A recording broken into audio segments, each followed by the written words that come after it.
Llegaron cerca de la aldea donde iban y él simuló que iba a seguir caminando. Pero ellos lo premiaron diciendo: quédate con nosotros porque atardece y el día ya va de caída. Y entró para quedarse con ellos. Sentado a la mesa con ellos, tomó el pan, pronunció la bendición, lo partió y se lo iba dando. A ellos se les abrieron los ojos y los reconocieron, pero él desapareció de su vista. Y se dijeron el uno al otro: ¿no ardía nuestro corazón mientras nos hablaba por el camino y nos explicaba las Escrituras? Y levantándose en aquel momento se volvieron a Jerusalén, donde encontraron reunidos a los 11 con sus compañeros, que estaban diciendo: era verdad, ha resucitado el Señor y se ha aparecido a Simón. Y ellos contaron lo que les había pasado por el camino y cómo lo habían reconocido al partir el pan. Dos son los temas fundamentales que me gustaría, a partir de este texto y de otros que, si tenemos tiempo, leeremos, subrayar. Recordad que venimos preguntándonos desde ayer a San Juan en el Apocalipsis y a los discípulos de Emaús, al capítulo 24 de San Lucas, ¿dónde podemos nosotros encontrar a Cristo resucitado hoy? Ayer habíamos contestado, o nos habían contestado los autores sagrados, que lo podemos encontrar los domingos en el sacerdote, en la comunidad cristiana reunida porque son miembros de su cuerpo, y en su palabra. Ahí nos quedamos. Hoy, un paso más. Estos reconocen a Jesús cuando parte el pan. Uno de los datos principales de nuestra fe, y es el mayor de los consuelos que podemos tener, es que Cristo está presente en las especies eucarísticas. El pan, en virtud de la palabra de Cristo que se pronuncia y de la acción del Espíritu Santo, se transforma en el cuerpo de Cristo. Y el vino, en virtud de la palabra de Cristo y de la acción del Espíritu Santo, se transforma en la sangre de Cristo. Cristo está, además, el todo entero, humanidad y divinidad, en la hostia consagrada. Es tan consoladora esta presencia que lo hemos cantado y lo sabéis, ¿no? Dios está aquí. ¿Acordáis del himno aquel? Venid adoradores, adoremos a Cristo Señor. Cristo está en nosotros. Ayer señalaba dos adverbios que los utilizaba para referirnos a la presencia en el ministro, en la asamblea y en la palabra, que eran real y verdaderamente presentes. En las especies eucarísticas, en el pan y en el vino consagrado, además de real y verdaderamente presente, está, nos dice nuestra fe, sustancialmente presente, que lo quería subrayar hoy. ¿Por qué estos tres adverbios? Estos tres adverbios los define el Concilio de Trento, aplicado particularmente a la presencia de Jesús en las especies eucarísticas, pero que es aplicable a las demás. Bueno, la diferencia entre todas es que en el ministro, en la comunidad y en la palabra no está sustancialmente presente, pero sí real y verdaderamente presente, y la diferencia de las especies eucarísticas respecto de las anteriores es que está real, verdadera y sustancialmente presente. Esta es la diferencia.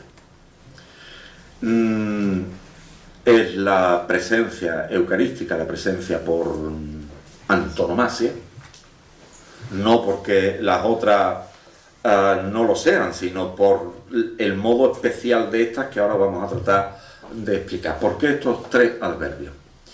Estos tres adverbios surgen, primero porque surge uno que se llamaba Berengario en el siglo XI, que dice: esto de la presencia eucarística es un símbolo, pero el cuerpo de Cristo no está ahí.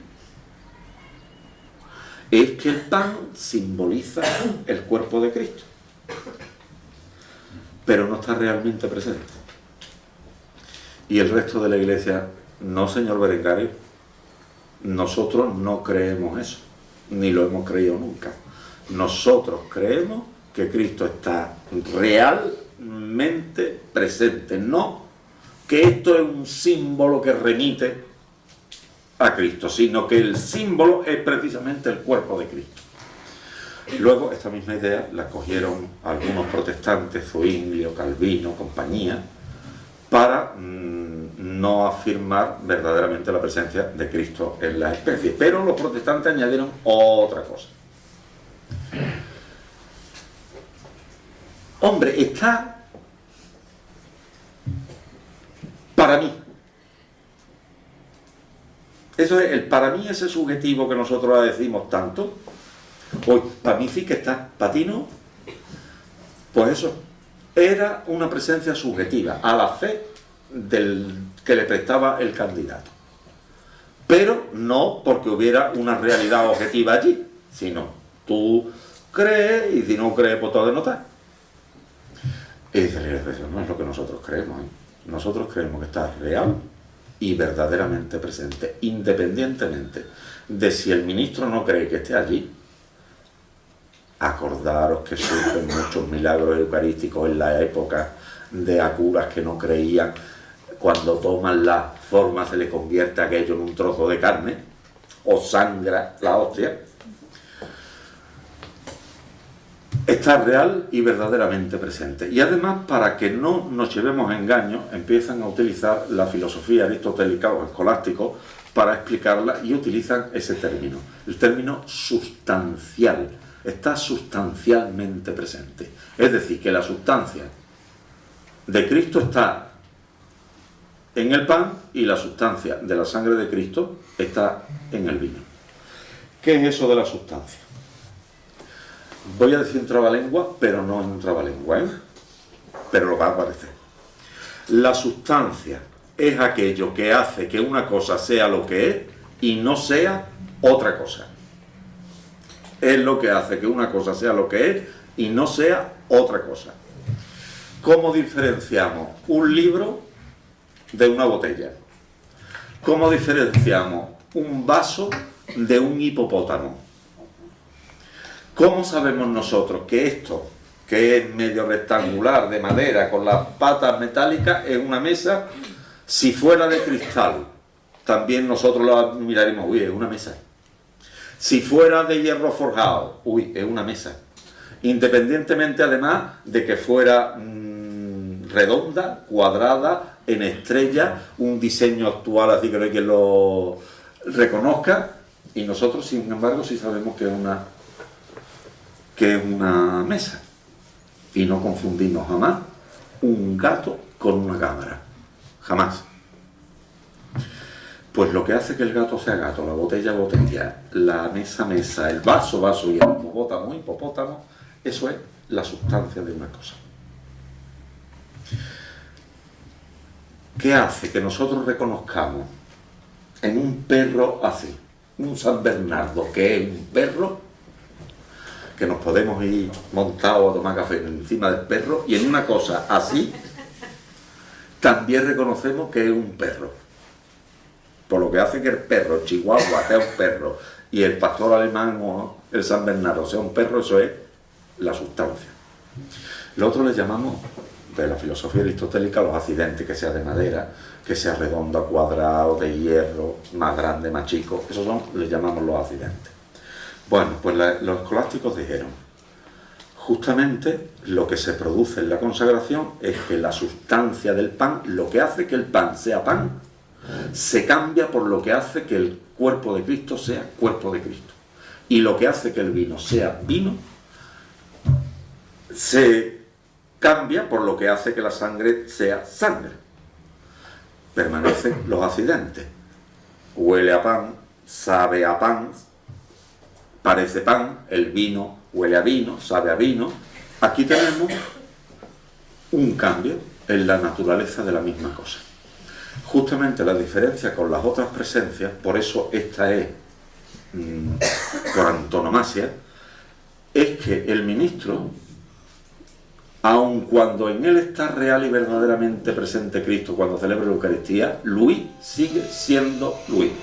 Pero el pan y el vino sí que se transforman en el cuerpo y la sangre de Cristo. A ese paso le hemos llamado transubstanciación. Y miren ustedes, da la casualidad de que no tenemos otra forma mejor para expresar eso. Vinieron algunos el siglo pasado.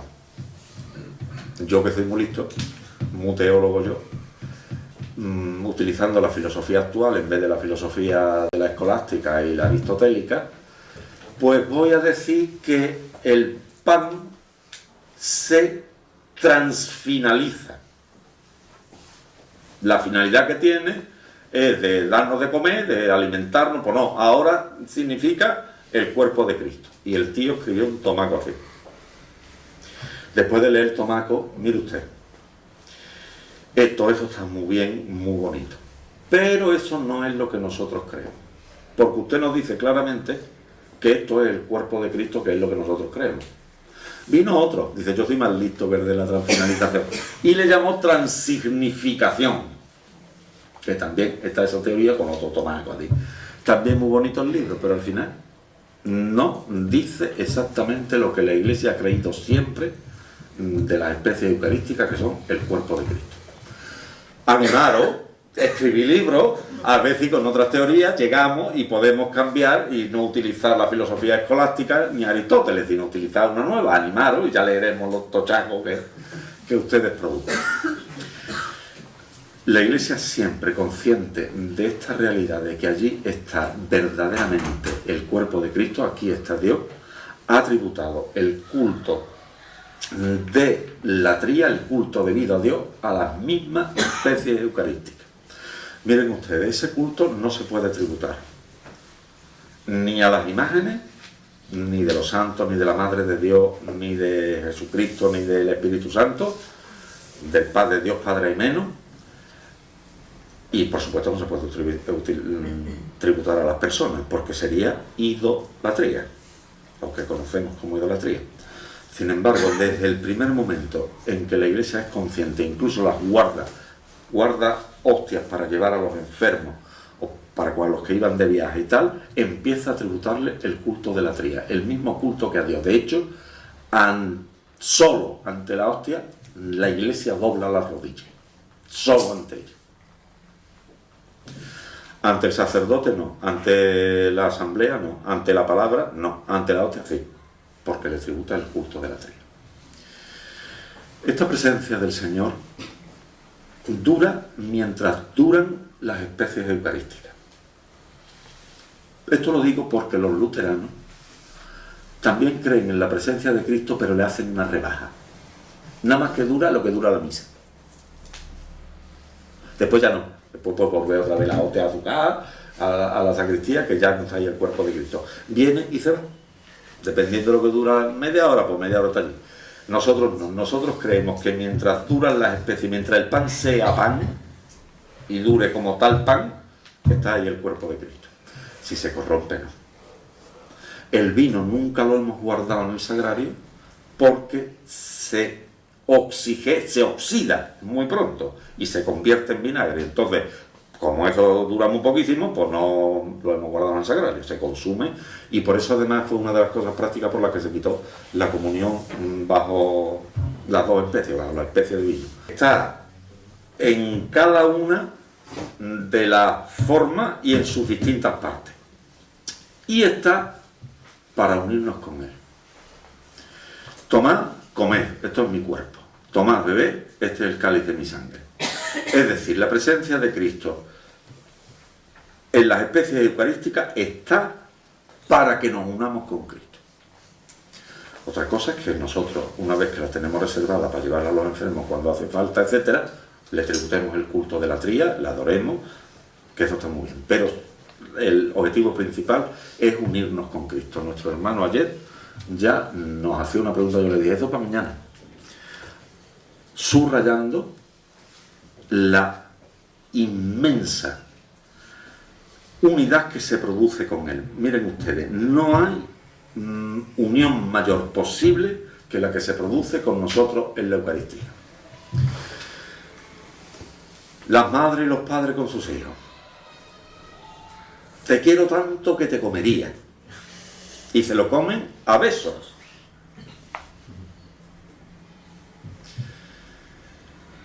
Ya no te puede comer más. Ya no te puede comer más. La unión entre los esposos, me refiero a la unión sexual, que es la mayor unión que se puede producir en este mundo, de la entrega absoluta de los cuerpos.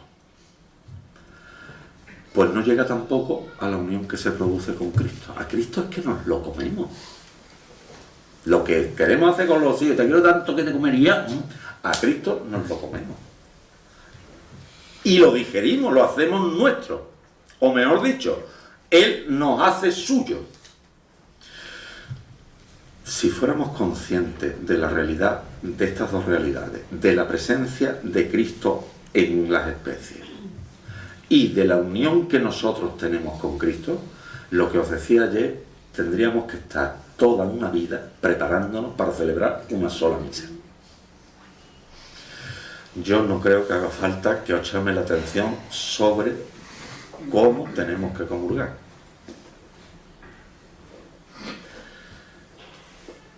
Hay gente que va a comulgar y yo estoy seguro que no sabe lo que están haciendo. Por la cara, por cómo van a comulgar. Y hay gente que van a comulgar con una fe muchísimo más grande que la mía. Nada más por cómo viene esa persona a comulgar. Hasta con la cara te está diciendo la fe que estás llevando. Pues, hermano,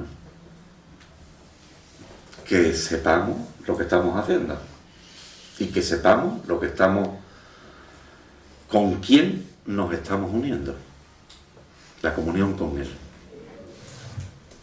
Es uno de los efectos de la Eucaristía que se llama la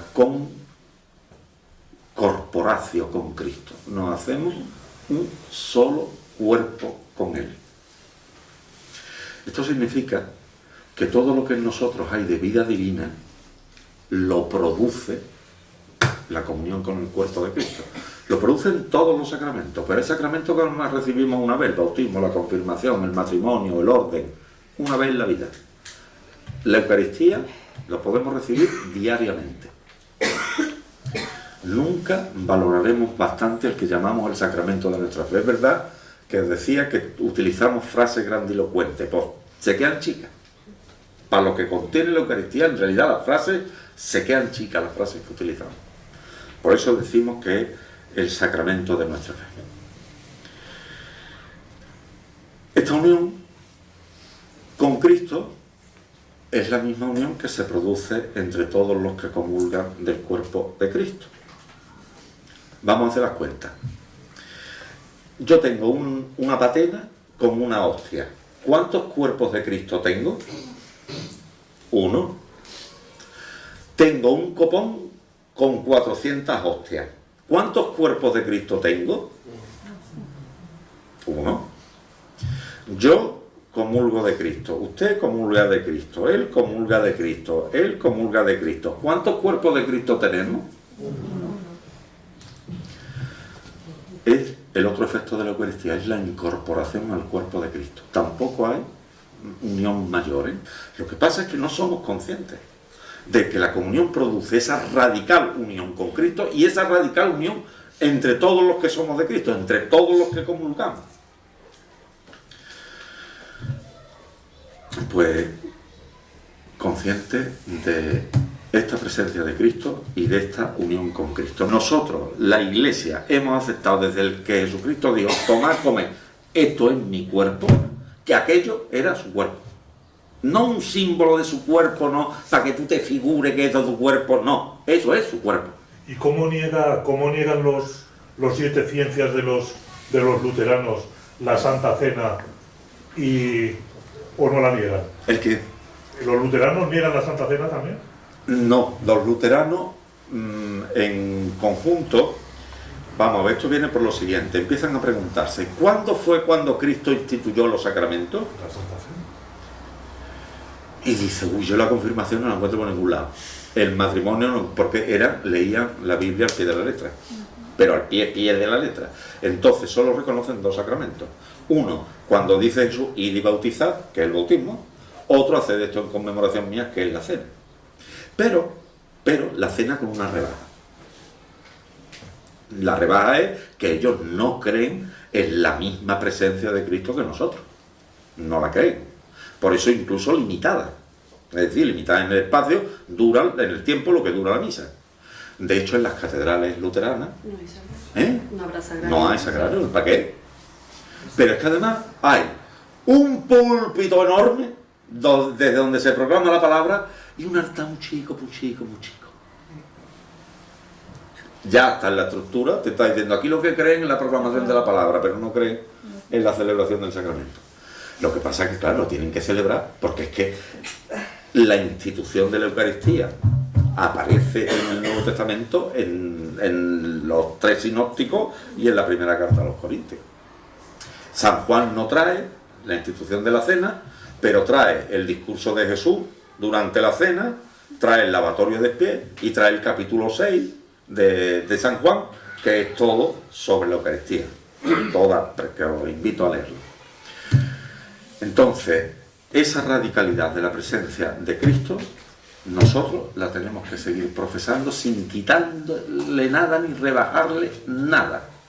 Que Dios mismo está allí y Dios mismo, Cristo mismo, se nos da. ¿Ustedes se han dado cuenta que los gestos que utiliza Jesús son los mismos que los de la última cena? El Señor tomó el pan, pronunció la acción de gracia, lo partió y se lo dio. Que son los mismos que aparecen en la última cena, que son los mismos además que aparecen en las tres multiplicaciones de los panes que hay en el Evangelio. Siempre igual y siempre el mismo orden. Tomó el pan, lo partió, o sea, dio gracia, lo partió y lo dio a sus discípulos. Pues queridos amigos, en torno a esos verbos está hecha la misa, la segunda parte. Ayer veíamos toda la primera parte de la lectura de la palabra, hoy toda la segunda. Tomó el pan, tomó el cáliz. Esto puede ser o el simple y sencillo gesto de llevar el cáliz y la patena al altar desde la credencia, o podemos hacer una solemnísima procesión de ofrenda con muchas cosas, más el pan y el vino. Es decir, puede ser un rito muy sencillo, pero son los gestos de Cristo. Segundo, dio gracia. Esto es lo que da el nombre a la Eucaristía. Eucaristein significa dar gracias en griego. El Señor esté con vosotros, con tu espíritu. Levantemos el corazón, lo tenemos levantado hacia el Señor. Demos gracias al Señor nuestro Dios. Es justo y necesario, en verdad es justo y necesario. Es nuestro deber y salvación darte gracias siempre y en todo lugar, Señor Padre Santo, Dios Todopoderoso y Eterno, por Cristo Señor nuestro, que bla, bla, bla, bla. La plegaria eucarística. Plegaria de acción de gracias, la plegaria eucarística, que la tenemos inmediatamente después del rito de las ofrendas. Lo partió. Oh, y me da una pena. El rito de la fracción del pan lo tenemos, ¿eh? Te parte la hostia, pero me da mucha pena. Ahora os explicaré luego por qué me da pena. Y lo dio a sus discípulos. Los ritos de comunión. De darlo. Estos cuatro son la estructura fundamental de la que llamamos liturgia eucarística. Es más, yo he inventado aquí varios ritos ya. No sé si ustedes conocen más. Tenemos el rito romano con el que estamos celebrando ahora mismo. Aquí en España, antes de la invasión de los musulmanes, el rito hispano, que luego lo siguieron celebrando los cristianos después de la invasión de los musulmanes, que se llamó hispano-mozárabe. Tenemos los ritos bizantinos, los griegos, los rusos, los ucranianos, los rumanos, toda gente. Los ritos siro-malabares, los siro-antioquenos, los siro-jacobitas, los siro-malancares. Si nosotros vamos a una misa de estas, nos va a parecer rara, porque hacen muchas cosas. Pues son iguales. Todas tienen en la segunda parte estos cuatro ritos. ¿Qué es lo que varía de cada rito a cada rito? Pues varían los ritos secundarios. ¿Dónde está el rito de la paz? En uno está aquí, antes del ofertorio, en otros está aquí antes de la fracción o después. ¿Dónde está el credo? Pues en uno está aquí, en el rito romano está antes en el rito hispano-mozárabe está antes de la comunión. Es decir, ritos secundarios que se han metido entre los fundamentales, pero la estructura fundamental está en todos los ritos, porque de lo que se trata es de hacer la memoria, hacer el memorial de Cristo, y lo hacemos repitiendo su gesto, solo que igual que ayer decíamos, el diálogo está ritualizado, también los gestos y las palabras del Señor están ritualizados. Pero ustedes piensen, por ejemplo, la plegaria eucarística. Tenemos en el misal actual, en el cuerpo del misal 4, más las 2 de la reconciliación 6, más las 3 de los niños 9, más las 4 del sínodo suizo 13. Tenemos 13 plegarias.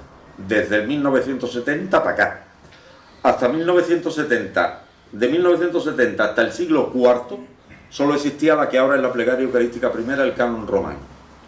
Del siglo IV para atrás en Roma teníamos la que hoy es la segunda plegaria eucarística, que es la plegaria de Hipólito, de la tradición apostólica. Si nos vamos más para atrás de la tradición apostólica y cogemos el rito hispano, nos vamos para atrás, porque la nuestra se formula tal como está en tiempos de San Isidoro tuvo muchísimo que ver, por cierto. Si nos vamos a las bizantinas y nos vamos para atrás, resulta que todas quieren reproducir lo que dijo el Señor aquella noche. No lo sabemos porque los evangelios no lo testimonian, pero sí que sabemos lo que hacían los judíos en la cena pascual. Ellos pronunciaban una oración que se llamaba la Birka Amazon. Yo no tengo la culpa que se llama así, se llama así. Es una acción de gracia por la creación, porque nos ha dado la tierra, porque nos sacaste de Egipto, por toda la historia. Pues esa acción de gracia, Cristo la hizo suya. La hizo suya. Y eso es lo que nosotros tratamos de imitar. ¿Por qué me da mucha pena a mí el rito de la fracción del pan? Pues me da mucha pena porque primero es un gesto de Cristo, pero pasa muy desapercibido. Yo no sé siquiera si os dais cuenta de que el cura rompe la hostia. Sí. Menos mal. Porque claro, ahora como resulta que no es un pan que haya que partir en 40, 50 pedazos, sino que ya las monjitas nos la traen partida, muy redondita, muy finita, muy bien puesta en bolsas de 1000 y de 500, pues ya las tenemos partidas, ya no hace falta partirlas. Pero ese gesto fue por el que los discípulos de Maús reconocieron a Jesús. Yo no sé qué tendría Jesús partiendo el pan, no lo sé. Pero ellos reconocen al partir el pan. Es el que le da el primer nombre a la misa. En los Hechos de los Apóstoles nos dice cuando se reunían para la misa, no, dice se reunían para hacer la fracción del pan, que remite a la presencia de Cristo resucitado y remite al compartir no solo el pan eucarístico, el cuerpo de Cristo, sino a compartir el pan de la vida. Remite inmediatamente a la caridad. Inmediatamente.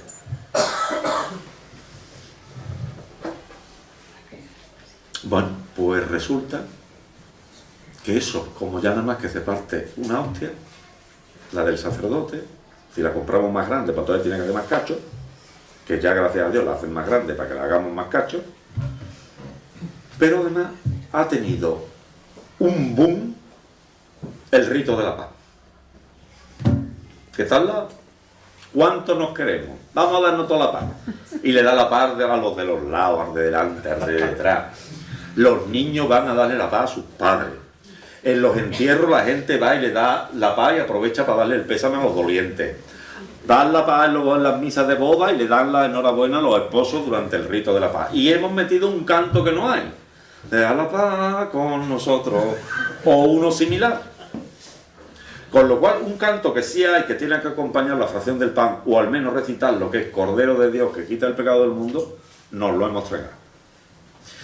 Por eso me da mucha pena, porque es un gesto de Cristo, un gesto que reconoce la presencia de Cristo resucitado, un gesto que ha dado nombre a la Eucaristía, y el rito de la paz se la comía.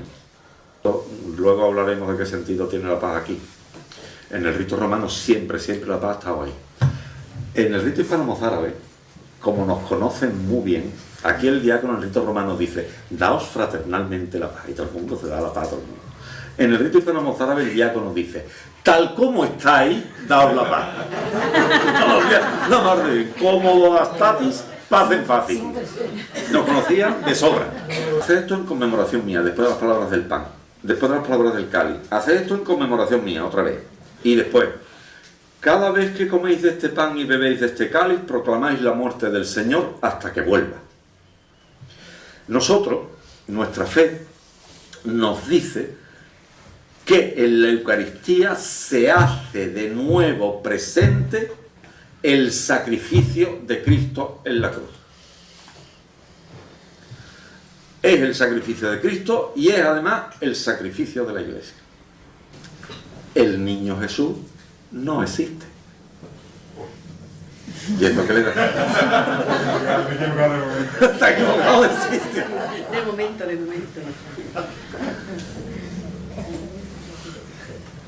El Cristo muerto no existe. Existe el Cristo que resucitó. Ese es el que existe. Pero ese Cristo es el que resucitó, el que estuvo sepultado, el que murió, el que estuvo crucificado, el que padeció la pasión, al que tocó la hemorroísa, el que hizo el sermón de la montaña, el que le cambió su mamá los pañales al niño Jesús. Luis, el que hizo la primera comunión, no existe.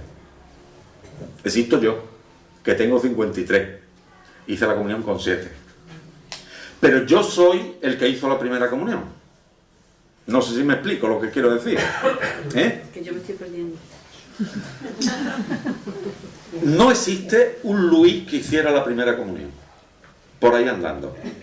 Y que dejó de existir, ¿no? O que exista todavía por ahí. El que existe soy yo, que hice la primera comunión.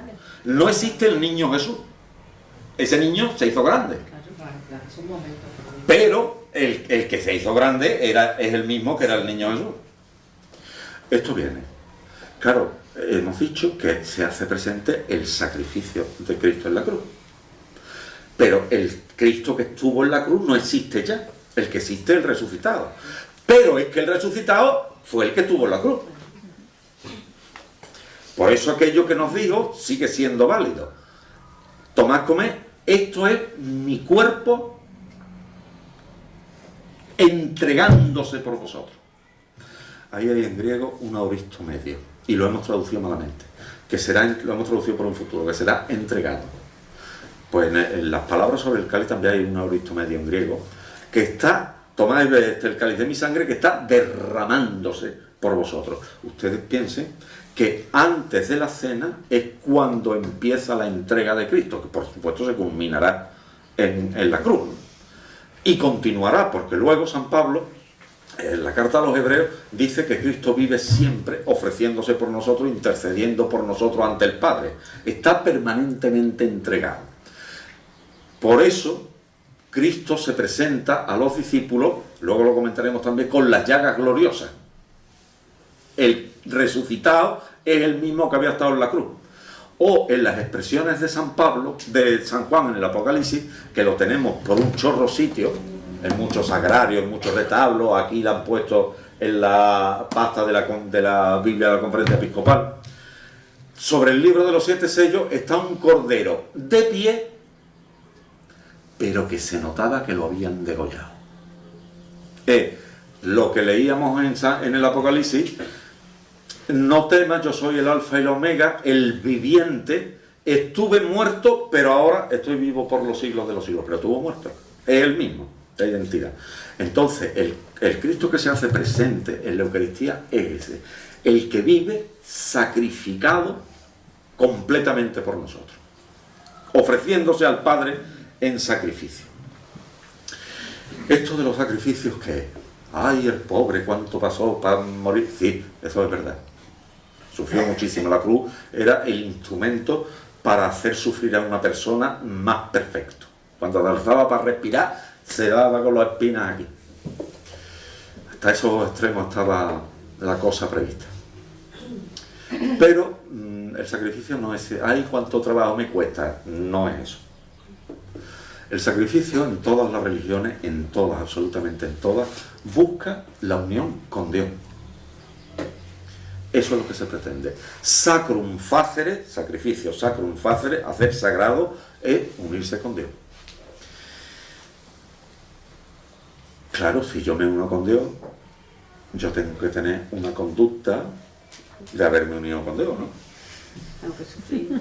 No, coherente con lo que Dios me mande, ¿no? ¿Y cómo me uno yo con Dios? Los sacrificios de las religiones antiguas, las más primitivas. Pues el único modo que tengo de unirme con Dios es suicidarme. Y ya entro en el ámbito de Dios. Claro, las criaturas se dieron cuenta que si se suicidaba, se acababa allí lo que se daba. Un poquito más evolucionado dice, pues suicido a un prójimo. Como se dieron cuenta también de que esto estaba muy feo, los sacrificios humanos, buscaron animales que representaran al hombre. Tenemos los animales de los que se servían y de los que comían el hombre. Lobos, leones, tigres, esos no. Eran corderos, eran vacas, eran bueyes, de los que tenían a su servicio, ¿no?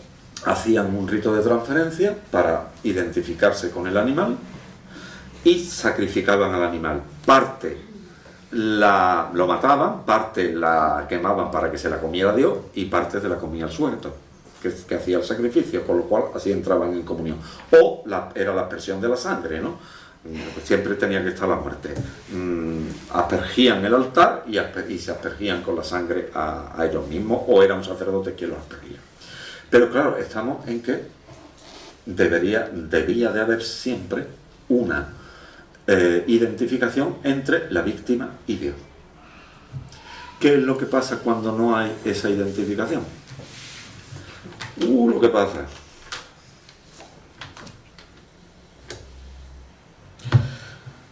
Oíd la palabra del Señor, príncipes de Sodoma. Escucha la enseñanza de nuestro Dios, pueblo de Gomorra. Para empezar, son sodomitas y gomorritas. ¿Qué me importa la abundancia de vuestros sacrificios? Estoy harto de holocaustos de carnero, de grasa de cebones. La sangre de toros, de corderos y de chivos no me agrada. Cuando venís a visitarme, ¿quién pide algo de vuestras manos para que vengáis a pisotear mis atrios? No me traigáis más inútiles ofrendas. Son para mí como incienso execrable, apestoso. Novilunios, sábados, reuniones sagradas, no soporto iniquidad y solemne asamblea. Vuestros novilunios y solemnidades los detesto. Se me han vuelto una carga que no soporto más. Cuando extendéis las manos para orar, me cubro los ojos para no veros. Aunque multipliquéis las plegarias, no os escucharé, porque vuestras manos están llenas de sangre. Lavaos, purificaos, apartad de mi vista vuestras malas acciones, dejad de hacer el mal, aprender a hacer el bien, buscar la justicia, socorrer al oprimido, proteger el derecho del huérfano, defender a la viuda. Venid entonces y litigaremos. Aunque vuestros pecados sean como escarlata, quedarán blancos como la nieve. Aunque sean rojos como la púrpura, quedarán como la lana. Tremendo. Esto es el capítulo 1 de Isaías. Capítulo 1 de Isaías. Dios harto de los sacrificios porque están vacíos, porque hacen sacrificios y no se acomodan a la voluntad de Dios. Incluso la expresión es tremenda: extendéis las manos para orar y yo me tapo la cara para no veros. Tremendo, tremendo. Pero es el producto de que no hay una temática, eso se llama un teologúmeno, que recorre la Sagrada Escritura de una punta hasta la otra, que Dios no quiere sacrificios vacíos. Quiere sacrificio lleno. Y os sabéis el Salmo, seguro que lo sabéis, del 49. Tú no quieres sacrificios ni ofrendas y en cambio me abriste el oído. Me abriste el oído para que escuche tu palabra. no pide sacrificio expiatorio, entonces yo digo, aquí estoy, como está escrito en mi libro, para hacer tu voluntad. Este salmo, que dice, me has abierto el oído y me has preparado un cuerpo para que yo haga tu voluntad, es el que se lee el día de la Anunciación del Señor, el 25 de marzo, entre otros días, entre otros muchísimos días. Y lo utiliza el autor de la carta a los Hebreos, en el capítulo 10, para decir, lo va explicando y parece que es un lío. Dice, niega lo primero para afirmar lo segundo, y en virtud de esa, dice, niega lo primero, que él no quiere sacrificios ni ofrenda, afirma lo segundo, que es, me has abierto el oído para que escuche tu palabra y haga tu voluntad, y Jesucristo desde que entró en el mundo dijo, aquí estoy, oh Dios, para hacer tu voluntad. Nuestro Señor Jesucristo, en interpretación de la carta a los Hebreos y del resto de los Evangelios, desde que entra en el mundo, hace la voluntad del Padre. Ahí fuera están tu madre y tus hermanos que te buscan. Mi madre y mis hermanos son los que escuchan la palabra de Dios y la cumplen. Van los discípulos por comida al poblado. Cuando vuelven, maestro, come. Yo tengo un alimento que vosotros no conocéis. Los discípulos dicen, ¿le habrá traído alguien de comer? Y ya él lo tiene que aclarar. Mi alimento es hacer la voluntad del que me envió y llevar a cabo su obra. De lo que yo engordo, de lo que yo vivo, es de hacer la voluntad del Padre. Hasta el extremo. En Getsemaní. Señor, si es posible, que pase de mí este cáliz, pero que no se haga mi voluntad, sino la tuya. La muerte de Cristo fue un verdadero sacrificio porque estaba plenamente llena y fue consecuencia de haber hecho la voluntad del Padre permanentemente. No fue un sacrificio vacío de estos que no le agradaban a Dios. Fue el que le agradó, porque precisamente fue consecuencia de haber hecho esa voluntad. Por eso Jesucristo es sacerdote, por eso Jesucristo es víctima, por eso Jesucristo es altar, y por eso ese es su sacrificio. Eso es lo que quería Dios, que me ofrezcas tu vida toda entera. Y si tienes que morir, pues ¿qué le vamos a hacer? Es la consecuencia de haber hecho su voluntad.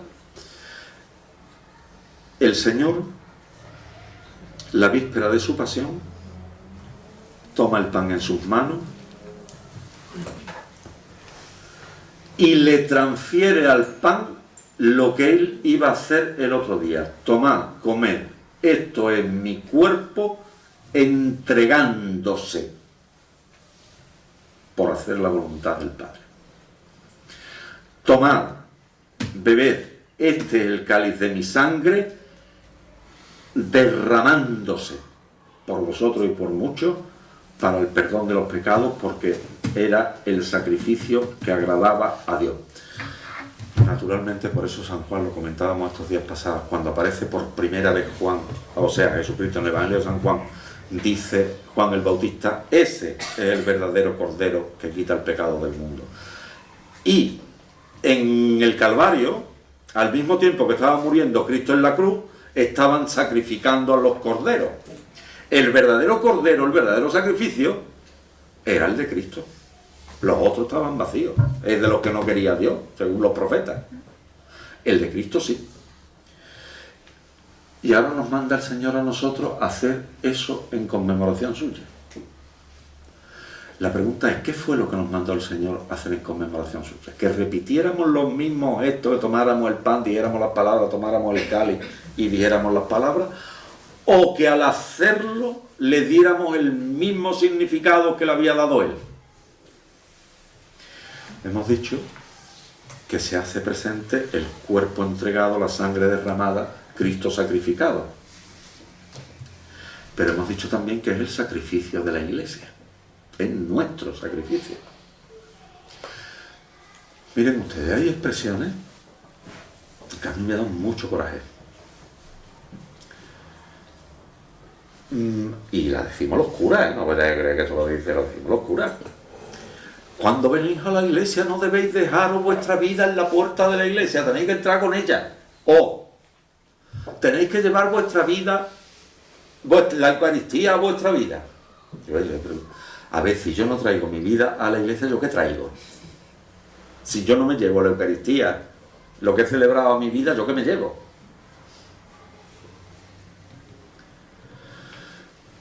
Decimos que es nuestro sacrificio.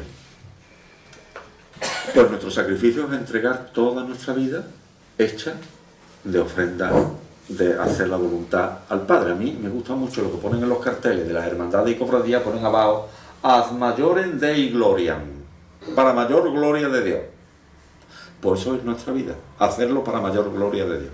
Todo, hacer la voluntad del Padre. Ese es el ser nuestro sacerdocio. Hombre, a los 200 hermanos nuestros que mataron el domingo pasado en Sri Lanka, le han exigido el sacrificio de su vida en un momento. Y todavía hay hermanos nuestros en otros países que también se lo exigen, igual que el de Cristo, entregar la vida inmediatamente. A lo mejor a mí, pues se me exige estar con mi esposo, con mi esposa en condiciones, con mis hijos, con mis padres. Comparar la sonrisa esa con lo de Cristo o con lo de mis hermanos de Sri Lanka puede ser una blasfemia casi. Si no fuera porque yo lo hago con la misma intención que lo han hecho ellos, por hacer la voluntad del Padre. Y entonces es nuestro sacrificio, cuando hacemos la procesión de ofrenda y llevamos el pan y el vino, estamos llevando nuestra vida. Y cuando hacemos el rito simplificado, simplemente los días entre semanas, de que el sacerdote pone, ayudado por el monaguillo o sin monaguillo, la patena con el pan y el vino con el cáliz sobre el corporal, cuando tomamos el pan y el vino igual que Cristo, estamos poniendo nuestra vida allí sobre el altar, para que nuestro sacrificio se convierta en el sacrificio de Cristo. Es más, estamos comulgando cuerpo entregado para yo ser Luis entregado. Lo que hablábamos de los efectos del misterio pascual, al recordar los dos ejemplos que pusimos del matrimonio y del sacramento del orden. Pues lo estamos reviviendo. Así sí que se unen el sacrificio de Cristo y el sacrificio de la Iglesia, y ambos son ofrecidos al Padre y son agradables, ofrecidos para la salvación del mundo.